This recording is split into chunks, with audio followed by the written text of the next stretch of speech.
하겠습니다.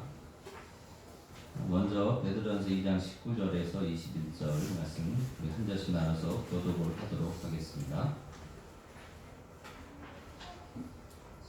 제가 먼저 읽겠습니다. 19절, 2장 19절. 부당하게 고난을 받아도 하나님을 생각함으로 슬픔을 참으면 이는 아름다우나 죄에서 매를 받고 참으면 무슨 칭찬이 있으리요. 그러나 성령함으로 고난을 받고 참으면 하나님의 아름다우나.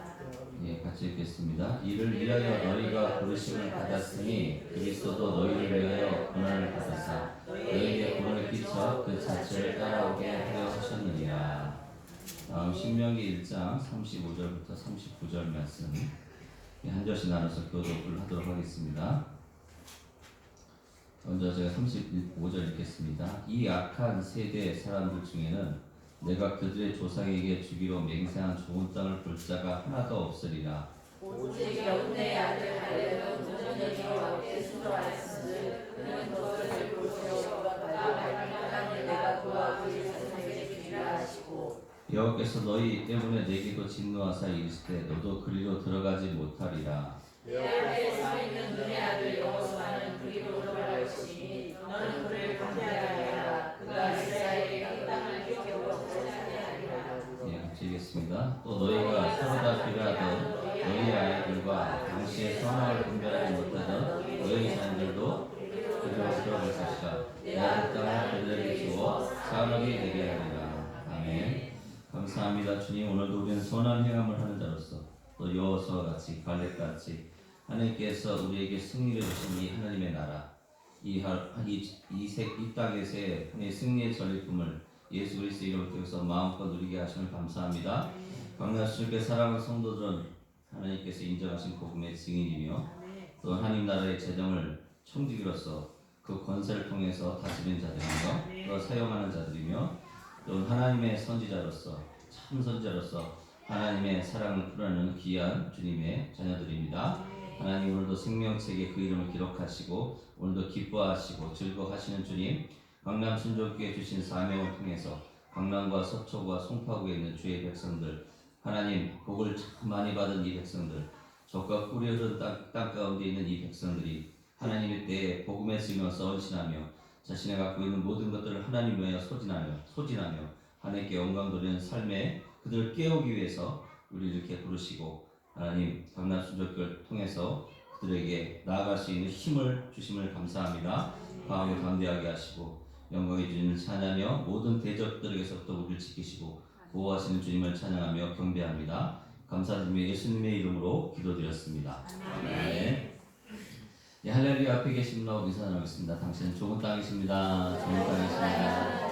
예, 오늘도 30배, 60배, 100배 열매를 내는 하나님의 자녀들입니다. 예, 오늘 말씀의 제목은 포기하지 않는 믿음, 두 번째 시간 말씀을 나누도록 하겠습니다. 성경은 우리가 태어날 때부터 고난을 받는다, 어릴 적부터 고난을 받는다, 죽는 그 순간까지 고난을 받는다라는 것입니다. 그래서 우리가 그 고난은 세 종류가 있는데 첫 번째는 베드로전서 2장 19절 말씀에 따라서 부당하게 받는 고난이 있다는 것이죠. 부당하게 받는 고난이 있다. 그 다음에 두 번째는 베드로전서 2장 20절 죄가 있어 매를 맞고 받는 고난입니다. 죄가 있어서 고난을 받고 있다라는 이런 단계가 있고요. 그 다음에 선을 행함으로 고난을 받는다. 이건 하나님 앞에서 아름답다라는 것입니다. 그러니까 세 가지 고난이 있는데 하나는 부당한 고난, 또 하나는 죄가 있어 받는 고난, 그 다음에 선한 행함을 통해서 받는 고난이 있다라는 것이죠. 근데 현재 이 시점, 이제도 계시고 어제도 계시고 과거에도 계셨다라고 말씀하시는 것처럼 이제도, 그러니까 지금의 현재 시점이 굉장히 중요하다는 것이죠.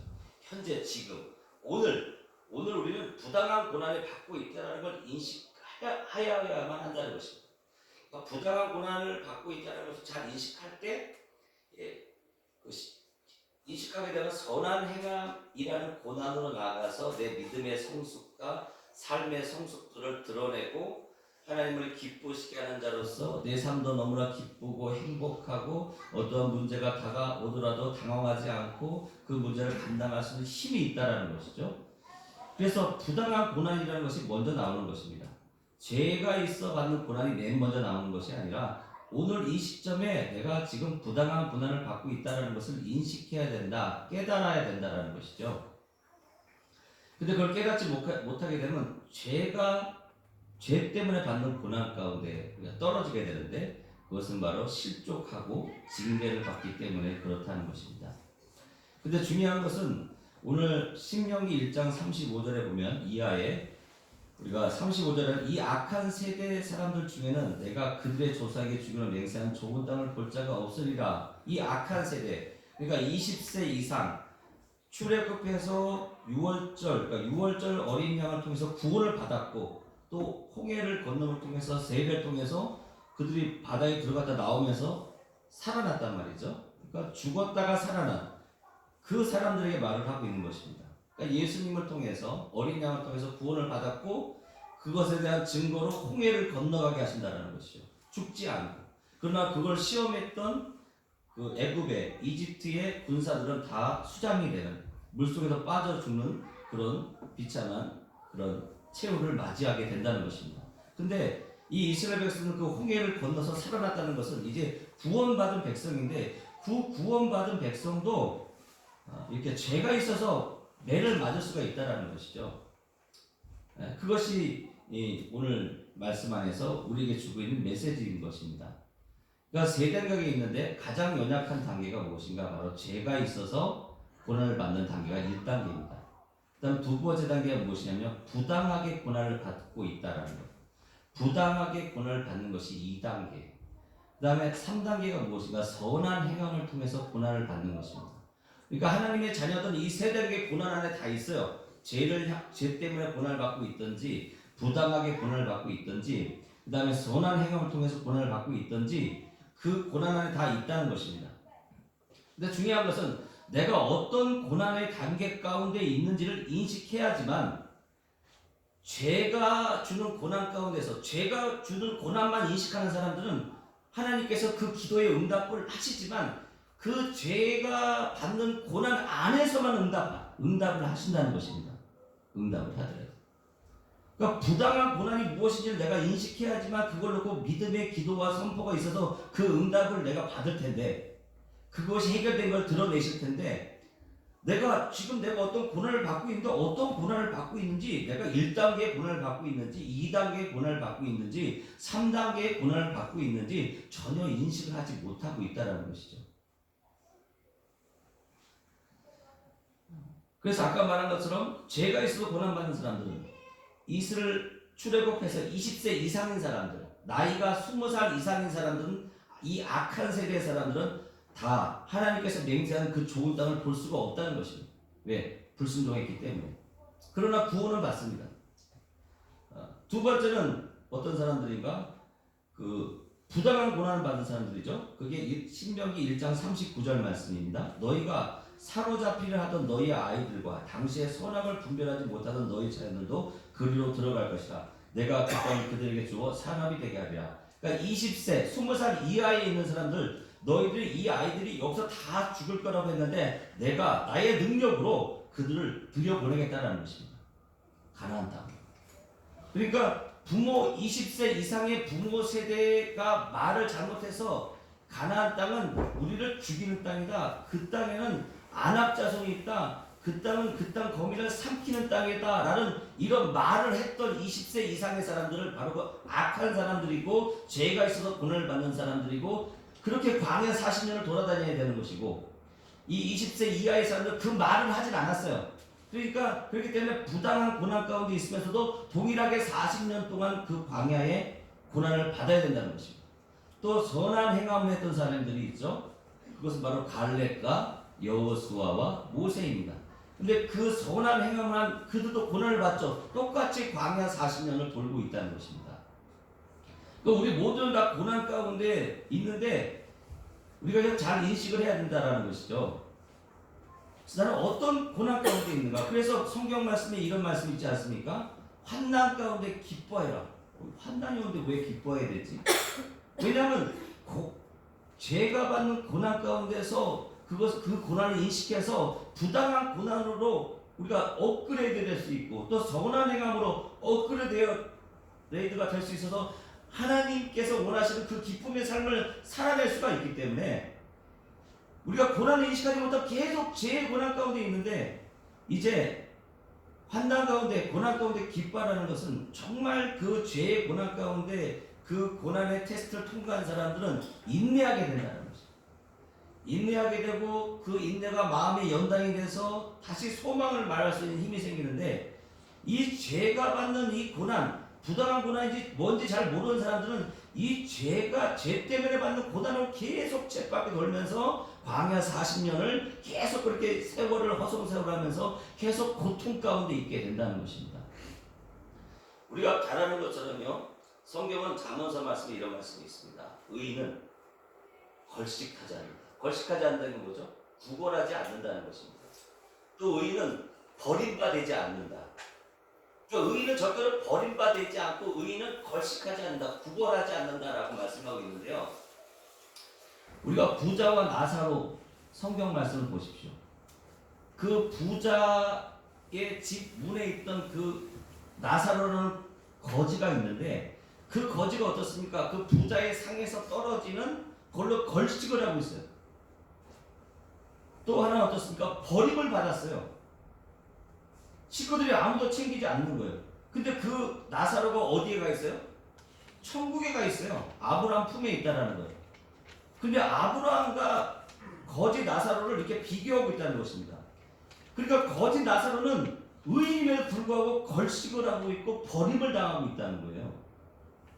그러니까 이 땅 가운데서 내가 받는 고난이 죄 때문에 받는 고난 가운데 계속 있는 사람들은 이 나사로처럼 구원은 받지만 이 땅에서 그렇게 허른 데를 핥으면서 맨날 상처받았다.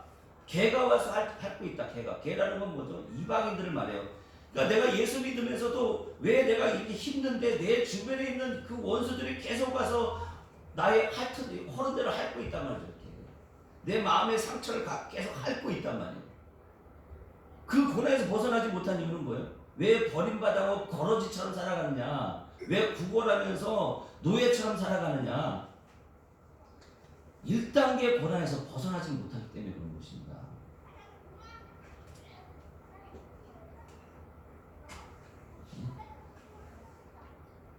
그러니까 의인의 구원을 받는데 이 땅에서 거지처럼 살 수 있다는 거예요.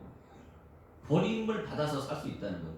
왜 결국 그러면 거지 나사로가 왜 그렇게 삶을 살았는가? 그런 비참한 상황 속에서 주님 잠언서의 말씀을 보니까 의인이 걸식하거나 구걸하는 것이 없다고 말씀하셨고 하나님 의인이 버림받지 않는다고 말씀하셨습니다. 나는 이 말씀을 믿습니다. 하나님 이 말씀대로 살아가겠습니다. 이 말씀을 선포합니다. 그런 말을 한 번도 안 했다는 거예요. 오직 어떤 말을 했다는 거예요? 걸식하면서 구걸하면서 헌데를 핥으면서 옆에 사람들이 그 개라는 것이 이방인들이 와서 내 상처를 막 들쑤져 놓는 거예요. 막. 예수 믿는다고 하면 예수 믿는다. 너 예수 믿는다며. 넌 근데 왜 인생이 그러냐? 그래서 계속 내 헌데를 핥으면서 헌하는데 거기 핥으면 얼마나 아프겠어요. 얼마나. 그렇게 의인임에도 불구하고 그렇게 살다가 천국 갈 수 있다니까요.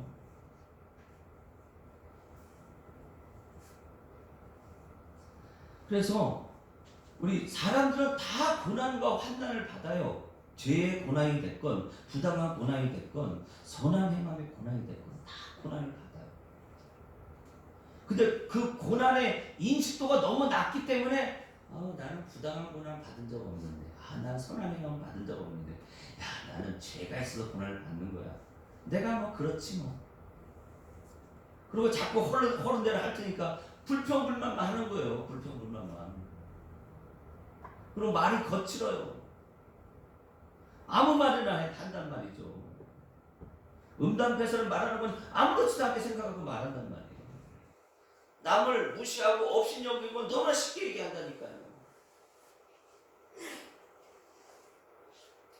그래서 사람들은 다 고난을 받아요. 그래서 시편 88편 15절에 이런 말씀이 있어요. 내가 어릴 적부터 고난을 당하여 죽게 되었사오며 주께서 두렵게 하실 때에 당황하였나이다.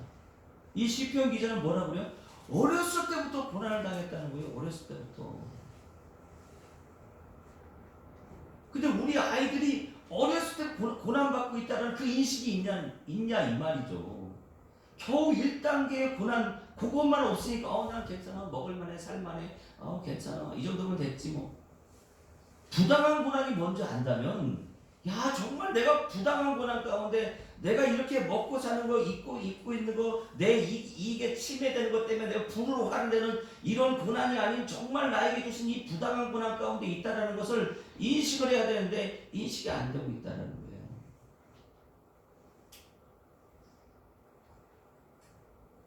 그래서 고난은 아까 말씀드린 것처럼 세 단계가 있어요.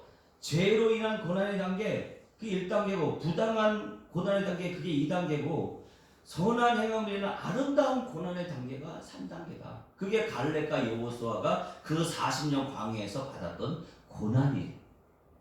근데 저와 여러분은 이미 예수 안에서, 그리스도 안에서 선한, 적어도 분악한 고난 가운데 있는, 또 나아가서 선한 행함을 통해서 아름다운 고난 가운데, 그럴 때 환난이 올 때 기뻐할 수가 있는 것이거든요. 근데 아름다운 고난이 뭔지를 모르니까 기쁨이 안 나오는 거죠. 기쁨을 이해할 수가 없는 거예요.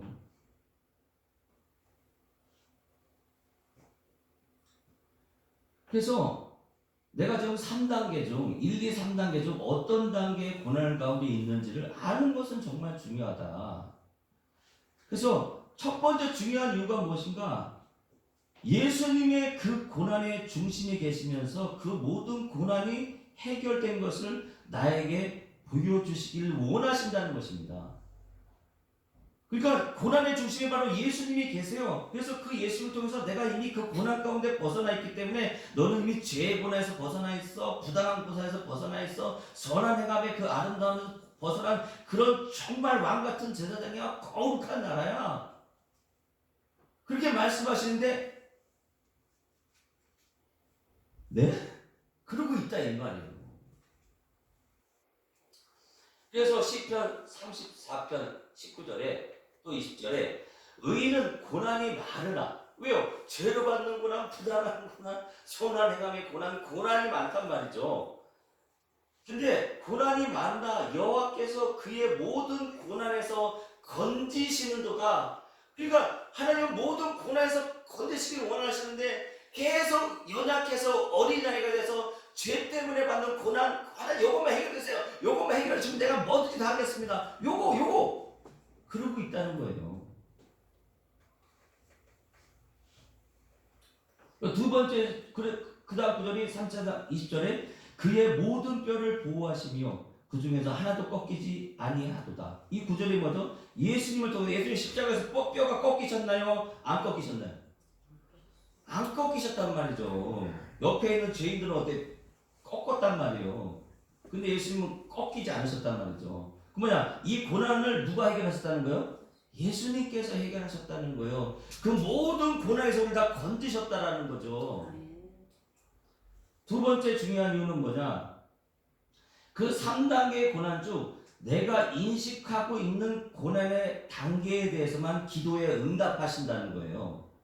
그래서 시편 34편 17절에 의인이 부르짖으며 여호와께서 들으시고, 뭐요? 의인이 부르짖어, 왜요? 기도하니까 여호와께 들으시고 그들의 모든 환난에서 건지셨도다. 근데 내가 더 이상 부르짖을 기도가 없어. 그건 뭐예요? 그냥 죄가 받는 고난 요거 해결되니까 아우 됐어. 부당한 고난, 뭐 이런 선한 행함의 고난 이런 거 부르짖을 일이 뭐가 있어. 이제 이 죄의 고난 가운데 있는 거 다 해결됐는데 아우 괜찮아, 뭐 요 정도면 돼. 이러고 있다라는 거예요. 그러니까 더 이상 부르짖을 기도가 없는 거예요. 부당한 고난을 받고 있다는 거, 그것을 내가 알아야 너무 억울해서 부르짖을 할 텐데 그거를 잘 인식이 안 되니까 부르짖을 일이 없는 거죠.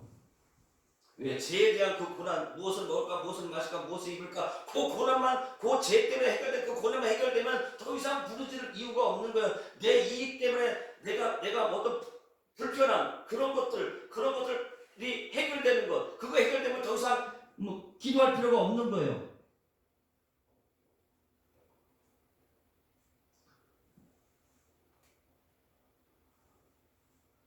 저 사람이 왜 나 저렇게 힘들게 하는 나를 고통스럽게 하는 거 그거만 해결되면 끝인 거예요. 그냥.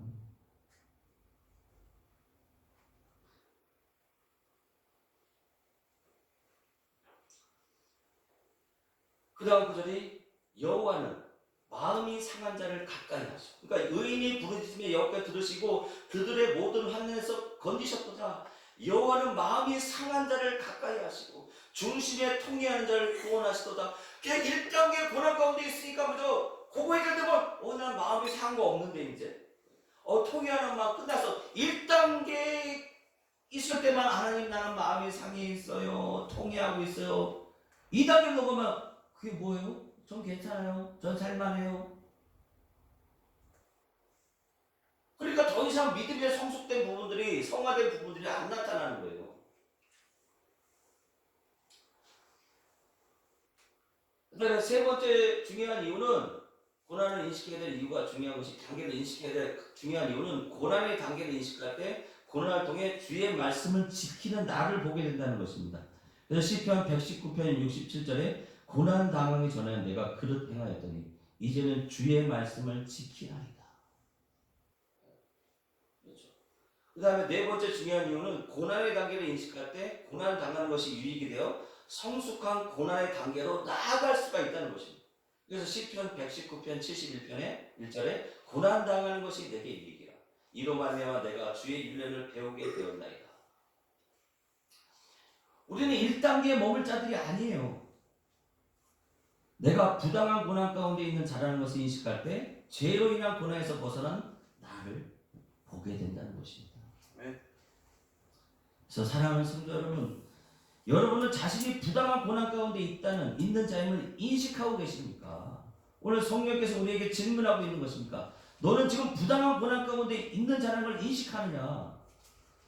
너 당연히 누려야 될 것들을 누리지 못하는 것에 대해 억울함을 느낀 적이 있었느냐라고 주님이 말씀하고 있다는 것입니다. 너는 입에 크게 벌려라. 근데 왜 죄의 고난 그 1단계 요만큼 벌려놓고 다 벌렸다고 하고 있느냐?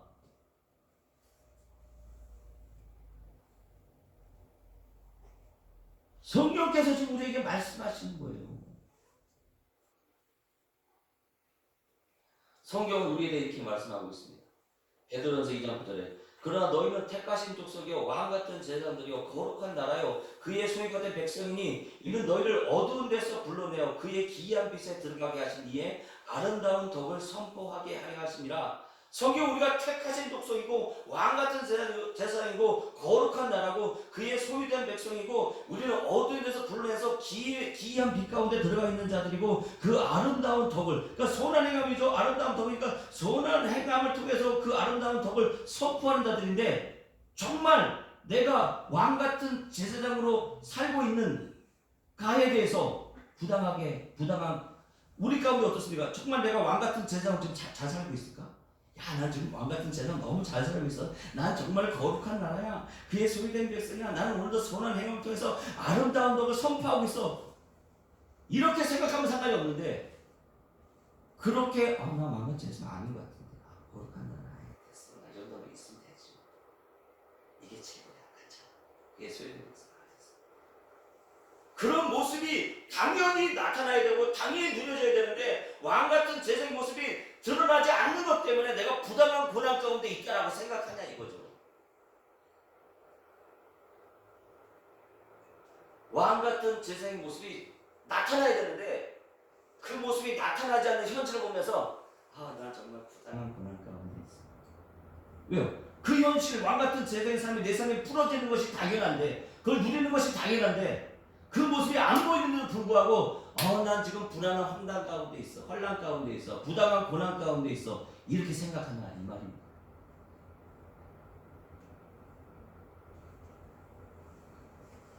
거룩한 나라라고 말씀하는데 내 삶에 거룩한 모습이 안 보이죠. 거룩한 모습이 보이면 좋은데 거룩한 모습이 안 보여요. 여러 가지 나쁜 습관들 가운데 오밀조밀하게 막 움직이는 자기의 모습을 보면서 그냥 죄 때문에 고난받습니다. 하나님 내가 이거 하지 말아야 되는데 또 반복적으로 개가 그 먹은 것을 뱉은 것을 다시 먹고 있고 돼지를 씻겨놨더니 다시 그 더러운 곳에 눕는 것처럼 하나님 내가 오늘도 그 나쁜 습관 가운데 계속해서 반복하고 있습니다. 이 고난만 인식하고 있다는 거예요. 오늘 난 죄 때문에 고난당하고 있습니다. 근데 아무것도 안 한다는 왕 같은 제사로 사는 게 당연한데, 거룩한 나라로 사는 것이 당연한데, 그렇게 그런 모습이 내 삶에 나타나지 않는 것 때문에 하나님, 이건 내가 지금 부당하게 고난을 당하고 있습니다, 이렇게 말을 안 한다는 거죠. 이 부당한 고난 같은 왕 같은 자로 거룩한 나라로 그 소유된 백성으로 그 아름다운 덕을 선포할 때 이 죄의 고난 가운데 주는 재정보다 더 강력한 재정을 풀어주시고, 더 강력한 권세를 주시고, 더 강력한 능력을 주시고, 더 강력한 권세를 허락하시는데, 죄의 고난 가운데 그냥 머물러 있다는 것입니다.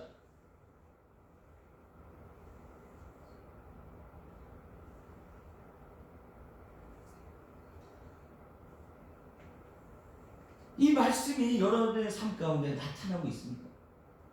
자신을 믿음으로 인정하고 계십니까? 우리는 소망을 믿는 거니까 왕 같은 제사의 모습이 당연히 나타내는데, 그 안 나타나고 있을 때 하나님, 나는 없는 것을 있는 것으로 부르시는 하나님, 죽은 자를 살리시는 하나님, 왕 같은 모습이 나타나지 않을지라도, 거룩한 나라의 모습이 보이지 않을지라도 나는 소망을 믿기 때문에, 하나님, 나는 왕 같은 제사장입니다. 하나님, 나는 거룩한 나라입니다. 하나님, 나는 하나님의 소유된 백성입니다. 나는 어두운 데서 떠나서 아들의 나라로 옮겨져서 하나님의 빛을, 예수 그리스도의 빛을 드러내는 자입니다. 아름다운 덕을 선포하는 자입니다. 이렇게 선포하냐 이거죠. 그렇게 선포하지 못하고는 자신을 보면서 나는 부당한 고난 가운데 있다라고 생각하냐, 이 말씀입니다. 1단계의 고난을 생각하니까 그 정도의 재정만 풀어주시는 거예요. 그 정도의 건강만을 허락하시는 거예요. 그 정도의 꿈만 허락하시는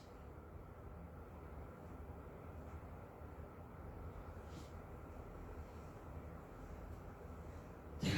제가 말해서 그렇지, 이렇게 무의식적으로 그냥 받아들이고 계신 거죠. 아, 난 그런 복잡한 거 몰라 생각하는 것이, 난 지금이 좋아 하면서 그렇게 현실을 안주하고 있는 거예요. 근데 보십시오, 야고보서 5장 13절에 보면 내가 어떤 고난 가운데 있는지를 알아야 기도할 수 있다는 것이죠. 있다라고 말을 해요. 야고보서 5장 13절에 너희 중에 고난당하는 자가 있느냐, 그는 기도할 것이다. 1단계 고난 받고 있는 사람은 하나님 무엇을 말까, 무엇을 마실까, 무엇을, 하나님 이 사업 좀 키워주세요, 좀 이 사업 좀 잘 되게 해주세요. 아, 우리 남편, 우리 아내, 우리 자식들, 왜 내 주변에 있는 사람들은 왜 이렇게 나를 지긋지긋하게 힘들게 만드는 거, 이런 기도만 하고 있는 거예요.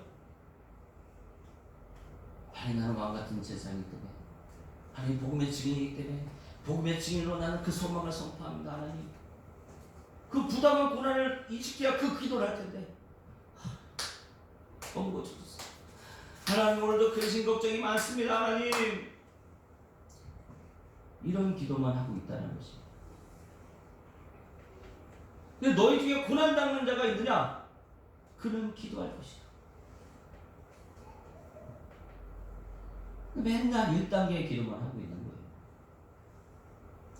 그래서 야고보서의 내용이 그냥 단도직입적으로 얘기하지 않습니까? 너희 중에 고난당하는 자가 있느냐. 그러면서 그 다음 구절에 야고보서 5장 18절에 엘리야는 우리와 성정이 같은 사람이로되, 그렇죠? 17절에 엘리야는 우리와 성정이 같은 사람이로되 그가 비가 오지 않기를 간절히 기도한즉 3년 6개월 동안 땅에 비가 오지 아니하고 다시 기도하니 하늘이 비를 주고 땅이 열매를 맺었느니라. 이 성정이 같다는 거예요. 같은 성질을 갖고 있다는 거예요. 우리처럼 그렇게 평범했었고 자격지심에 컴플렉스에 그렇게 시달리던 그 엘리야라는 평범한 이름이 이제 뭐예요? 야, 엘리야가 생각하는 거죠. 그래, 나는 하나님 말씀 가운데서 선한 행함의 고난을 풀어내는 자구나, 저보다 부당한 고난에 그걸 풀어내는 자구나, 그걸 인식하니까 어때요? 우리가 엘리야를 보면서 어때요? 여러분 삶 안에 나도 엘리야처럼 살았으면 좋겠다, 이런 생각 있으십니까, 없으십니까? 요셉처럼 살고 싶다, 이런 생각 있으십니까, 없으십니까? 다윗처럼 살고 싶다, 이런 생각 있으십니까, 없으십니까? 사람들 이름마다 다윗 이름 쓴 사람이 있어요, 없어요? 뭐 로버트 다 데이비드 그 내용 아닙니까? 그 내용은 뭐예요? 다 그렇게 살고 싶다라는 거예요. 근데 주님 우리에게 뭐라고 말씀하신 거예요? 엘리야는 우리와 성정이 같다. 그 말은 뭐죠? 우리가 다 너희들은 엘리야의 삶을 살 수 있는 자들이고 요셉의 삶을 살 수 있는 자들이고 다윗의 삶을 살 수 있는 사람들이고 아브라함의 삶을 살 수 있는 사람인데 그 삶이 나타나기 당연한데 그 삶이 너희 삶에 보이지 않는데 그것이 너희가 부당하다고 느끼느냐 억울하다고 느끼느냐 그렇게 우리에게 지금 말씀하고 계신 것입니다.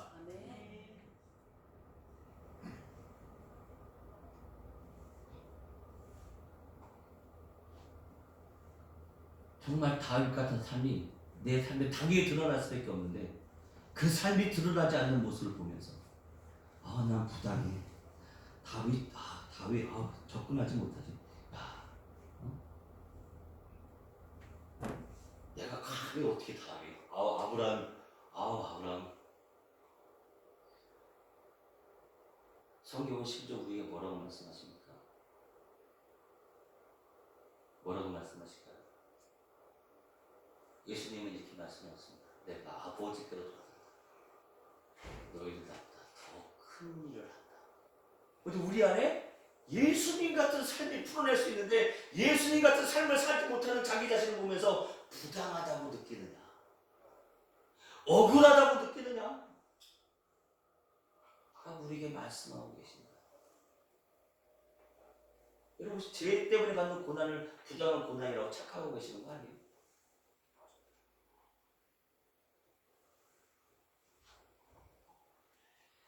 그래서 엘리야는 우리가 성정이 같은데 어떻습니까? 자신이 그런 선한 행함에 있는 그 고난, 그 높은 단계의 고난 가운데 있으니까 그걸 인식하니까 어떻습니까? 그가 비가 오지 않기를 간절히 기도한 자 3년 6개월 동안 비가 오지 않냐 다시 기도하니 하늘이 비를 주고 땅이 열매를 맺었느냐. 왜 우리는 엘리야와 같은 똑같은 성경이 같은 사람에도 불구하고 이런 기적과 표적의 중심에 있지 못하는 것일까요? 죄로 인한 고난 가운데 있다고 생각하기 때문에 이런 선한 행함에 있는 이 고난의 차원들을 이해하지 못하는 거예요.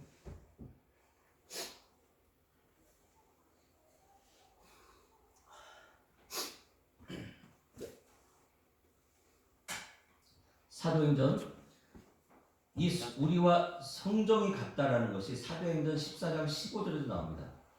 이르되 여러분이요 어찌하여 이런 일을 하느냐 우리도 여러분과 같은 성정을 가진 사람이라. 여러분에게 복음을 전하는 것은 이런 헛된 일을 버리고 천지와 바다와 그 가운데 만물을 지으시고 살아계신 하나님께로 돌아오게 하리라. 지금 사도 바울과 바나바가 어떤 상황이죠? 그 루가오니아라는 그 지역에 사도 바울과 바나바가 갔는데 거기에 보니까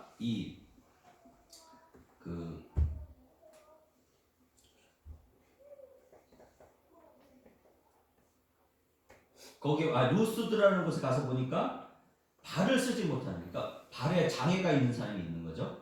있는데 나면서 걷지 못하는 거예요. 그런 모습을 보면서 사도 바울이 그 사람을 주목해서 보니까 구원받을 만한 믿음이 있는 거예요. 그래서 큰 소리로 선포했습니다. 내 발로 바로 일어서라 하니 그 사람이 일어나 걷는지라. 그러니까 사도 바울도 바나바도 자기를 뭐라고 표현하고 있어요? 우리가 너희와 같은 성전이다. 같다는 거예요.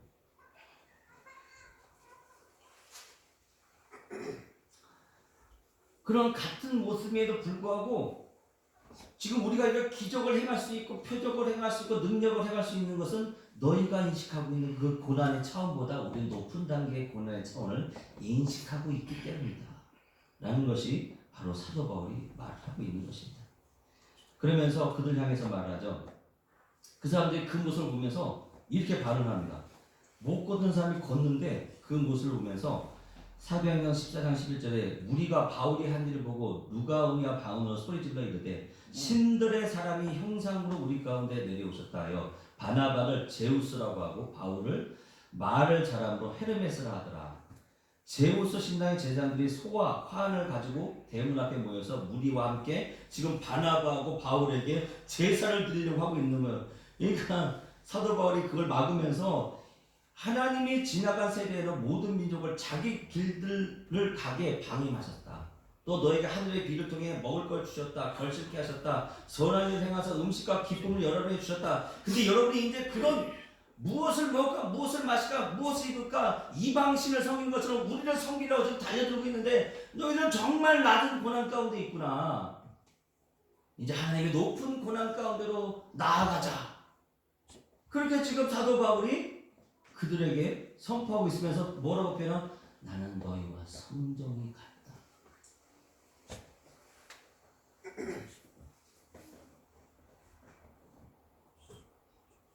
그런데 나도 내가 받고 있는 이 고난의 단계를 나도 예전에는 율법에 흠이 없을 때는 그 고난 가운데 있을 때는 내가 그걸 인식하지 못할 때는 난 비방자였고 폭행자였고 박해져서 내 입에 말이 아주 걸었다. 근데 내가 이 선한 행위 가운데 있다 보니까 이제 말이 미련한 자를 볼 때도 지혜로우십니다. 어리석은 자를 볼 때도 아유 정말 보기 좋으십니다. 말이 아름다워졌다는 거예요. 내가 고난의 단계를 인식하자 성숙한 나를 보게 되었다. 그 믿음의 성숙이 오늘과 같은 표적을 여러분에게 보여주고 있다 라고 말씀하고 있는 것입니다. 왜 우리는 예수 그리스도의 이름 통해 귀신 쫓아내지 못할까요? 1단계에 머물고 있기 때문에 그런 거예요. 왜 표적은 안 나타날까요? 1단계에 머물고 있기 때문에 그런 거예요.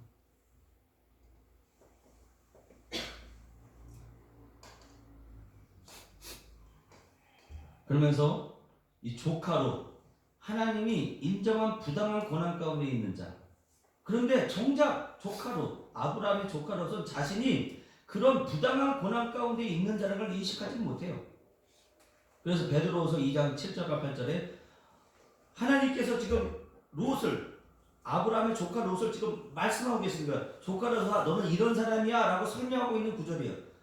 무법한 자들의 음란한 행실로 말미암아 고통당하는 의로운 롯을 건지셨습니다.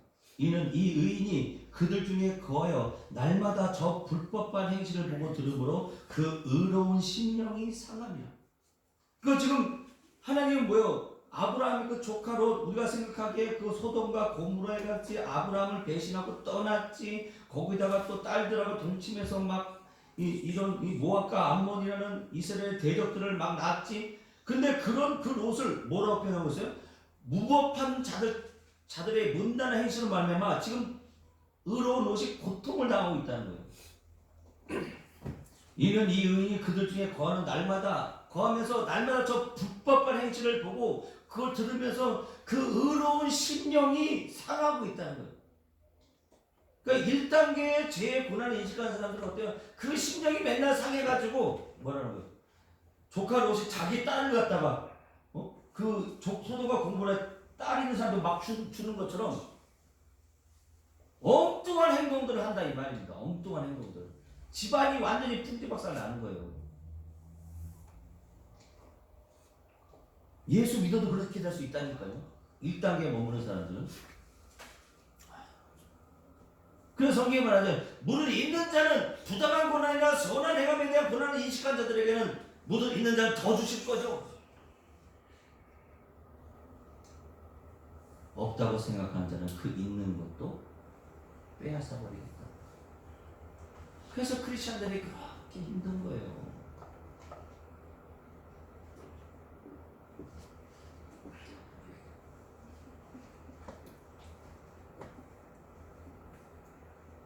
자 보십시오. 여기에 보면 욥의 의로운 욥에 대해서 설명해 주는 구절이 욥기 4장 또 야고보서 말씀 가운데 있는데요. 야고보서 5장 11절에 보니까 보라 인내하는 자를 우리가 복되다 하나니 너희가 욥의 인내를 들었고, 그러니까 야고보서에서 그 고난을 다루고 있는 야고보서에서 욥의 인내를 들었고 주께서 주신 결말을 보았거니와 주는 가장 자비하시고 긍휼히 여기신 이시라. 그러니까 이 욥이 무엇을 인내했는가, 무엇을 그 인내함으로 지켰는가 하는 거예요. 우리가 잘 아는 것처럼 욥은 어떻습니까? 그 자식들이 다 죽었어요. 소하고 양이며 필요한 그 재산들이 다 사라졌어요. 자기 자신은 종기가 나가지고 너무 가려워서 벽돌로 자기 헌대를 이렇게 가려운 데를 이렇게 벽돌로 긁고 있는 사람이에요. 폭삭 망한 거죠. 폭삭 망한 거죠. 혹사가 망했는데 그 모습을 보고서 세 친구가 찾아와요. 엘리바스, 소발, 빌닷이라는 친구들이 찾아와요. 친구들이 찾아와서 얘기하죠. 그 대표적 내용이 욥기서 4장 1절에 7절에 이렇게 있습니다. 대만 사람 엘리바스